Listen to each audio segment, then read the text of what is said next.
I remember when Overwatch used to be at the top of the world a decade ago. I remember when I used to make videos talking about Overwatch 2 Plus in this very same style that you're watching. I remember when people were upset that this Tracer post was sexualized, but then they changed it. It's still sexy. And then Overwatch became one of the most popular 18 plus content tags ever.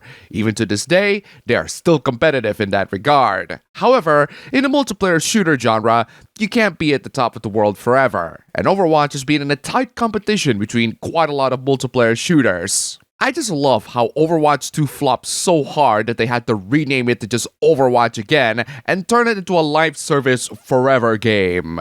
Sorry, why am I talking about Overwatch? Oh right, this amazing post, the last login. I'm crying because I got a permanent ban on Overwatch. So here's an AI generated art depicting me crying about it.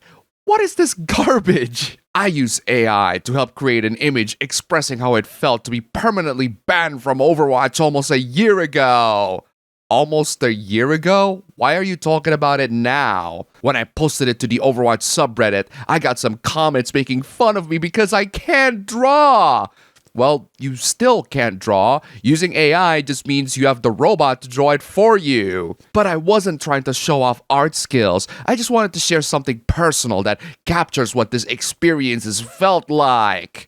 Well, considering that this is AI-generated slop, it feels hollow, lifeless, and with zero traces of soul left. You know what? That picture does represent your state of mind. It's just that I wouldn't think of Overwatch being the game that puts you into this state. I just find it rather embarrassing. Overwatch is an interesting game with quite a lot of interesting fans. Some toxic, others are passionate. It's a bit weird to praise a character this much, considering her appearance in-game. I will never forgive the internet for taking such a complex, well-written character like D.Va and reducing her to gooner bait. D.Va? Complex and well-written?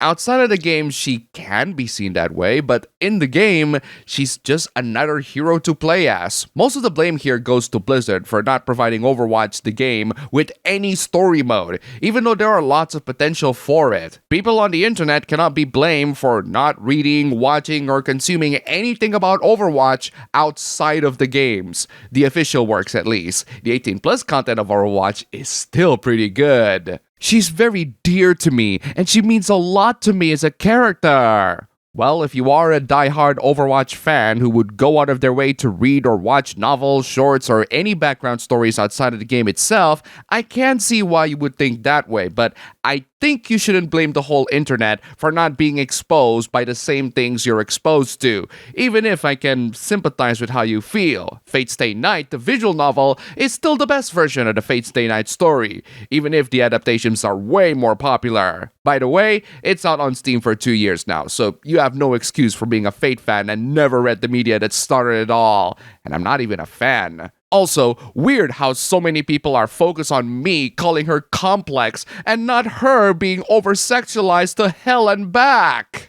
Actually, it's not weird at all. Overwatch 18 plus content is still way more common, more easily accessible, way more popular, and way more abundant than the actual official story content featuring those same characters. Seeing D.Va being sexualized is normal. Hearing someone says that she is a complex character is not normal at all. And that is not the fault of the 18 plus creators or anyone who sexualized D.Va.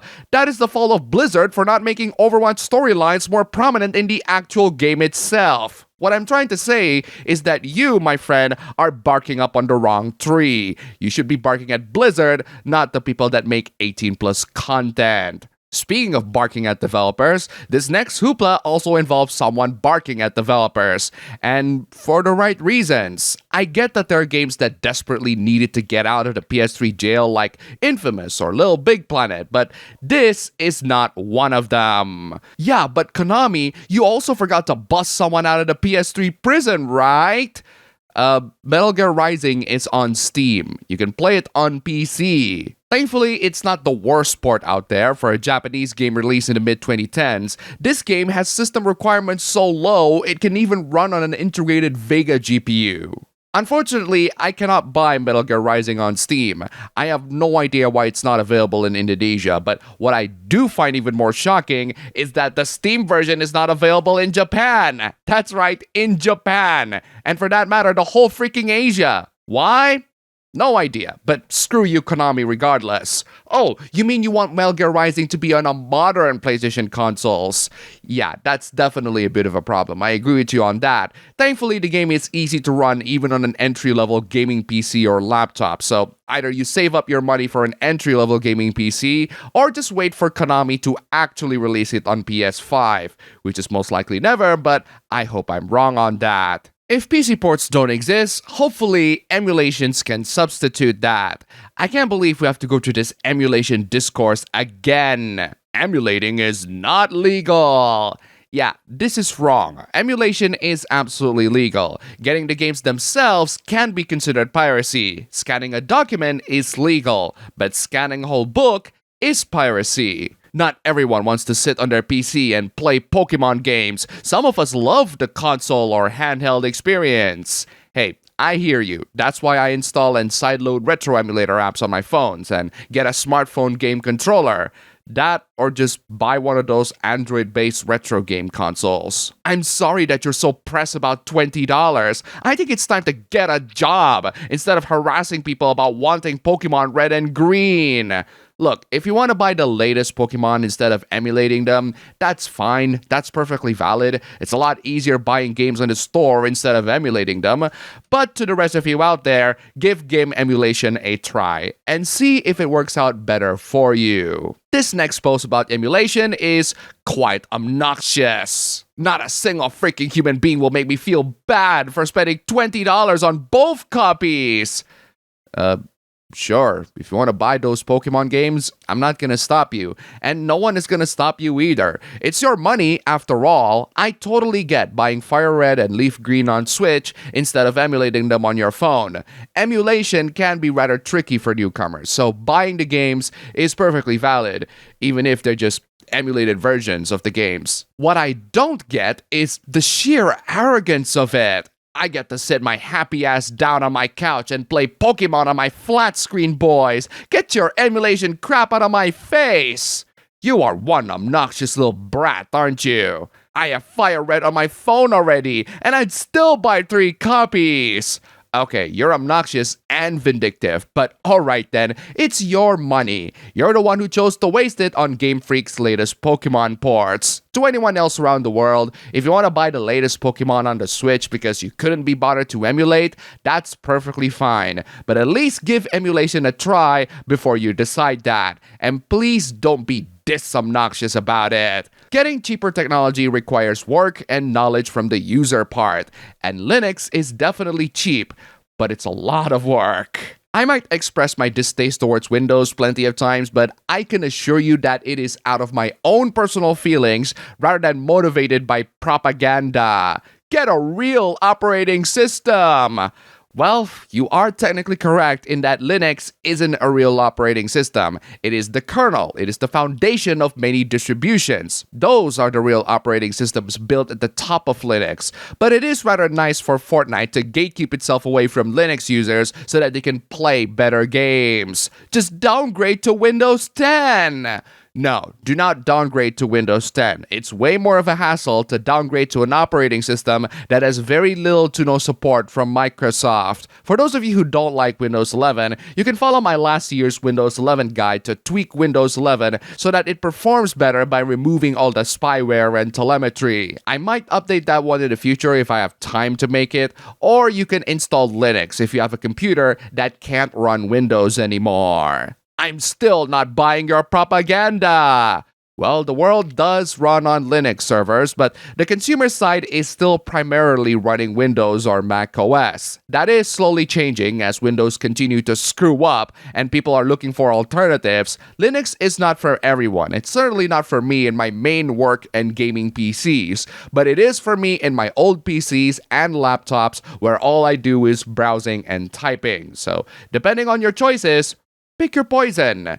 The operating system discussions are always rather technical, so let's get into something anyone can understand. Here's an interesting comment. I love this cover. I hope someone translates it. The cover is already translated. I can clearly read it. It's called Boundary Gate, Daughter of Kingdom. Doesn't have to be translated. It's already in English. Oh, the Japanese letters at the bottom. It's katakana for Bonderi Geto, as in Boundary Gate. It says Boundary Gate again. No, what he meant by translate was he hopes that someone translated the whole game, as the full game of Boundary Gate Daughter of Kingdom has not yet been fully translated. But there are plenty of people who have played the game and beaten the game despite all that. It's abandonware, so you can download this game on PC or PS1 and play it just fine.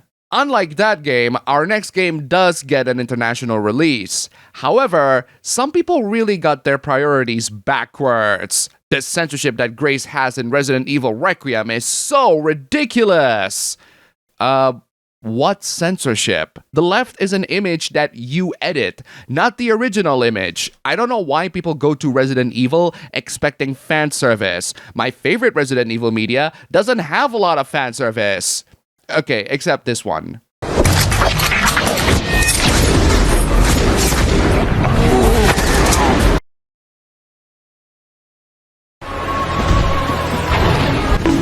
Okay, fine, I get that Resident Evil has plenty of fan service before, and it is unfortunate that recent Resident Evil games toned them down.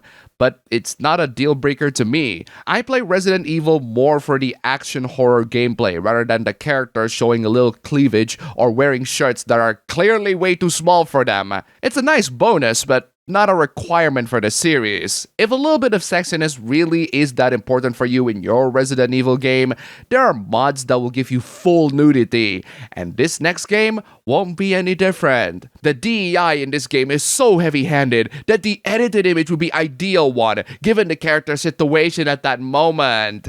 Situation at that moment? Let's be real, dude. You're not asking this for realism. You ask this because you want to see her cleavage and her shirt's ripped out. I don't ask for that in my Resident Evil game because I want my survival horror action. But you got your priorities in other places. I do not mind you being horny. I just ask you to be honest. And that's all for the video today. Here's a cat. Huge thanks to all the wonderful sponsors this week. You're all fantastic. Don't forget to check out my previous videos here. Click the like button, comment, subscribe, join the YouTube membership, leave some tips, just $1 down below.